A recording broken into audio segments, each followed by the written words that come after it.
और जिसका जिक्र हमने पिछली नशिस्त में भी किया था कि डॉक्टर इसरार रहमतुल्लाह अलैह, उनकी किस कदर जो है उनकी फ़िक्र है, हम उनको पढ़ें सुने तो देखिए किस कदर वो फ़िक्रमंद थे इस बात के लिए कि मुआशरे में कुरान का फ़हम आ जाए और हमारी ज़िंदगी कुरान पर ढल जाए। वो कितने दर्द दिल के साथ बाज़ औक़ात कितने जज्बाती हो जाते थे इस फिक्र में कि एक तरफ कुरान की तालीमात हैं, दूसरी तरफ हमारा रवैया, मतलब 5वें रुकू से हम पढ़ते आ रहे हैं, क्या हमारा रवैया यहूदियों वाला नहीं है अपनी किताब के साथ?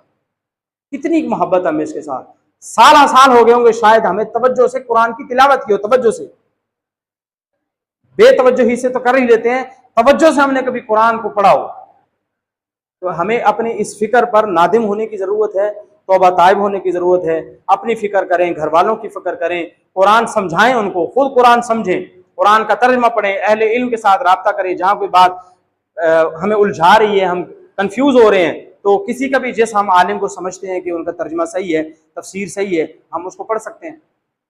और ख़ास तौर पे यही सी तंजीम के साथ जुड़े रहेंगे डॉक्टर इसरार साहब रहमतुल्लाह अलैह। आप रमज़ान में भी देखते हैं तफसीर उस्मानी है, आसान तर्जमा कुरान है, तो इन्हीं से ही दर्स वगैरह दिए जाते हैं। तो हम इन किताबों के साथ जुड़े रहें। आसान तर्जमा मुफ्ती तकी उस्मानी दामत बरकातुहुम का बिल्कुल आसान है, उर्दू मुहावरों का उसमें इस्तेमाल किया गया है, तो पहले दर्जे पर हम वही पढ़ लें, तफसीर उस्मानी पढ़ लें, डॉक्टर इसरार रहमतुल्लाह अलैह के बयानुल कुरान है उसका मुताला कर लें।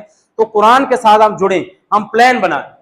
इंग्लिश का एक मुहावरा जिसका तर्जमा है कि अगर आप कामयाबी का प्लान नहीं बना रहे तो इसका मतलब आप नाकाम होने का प्लान बना चुके हैं।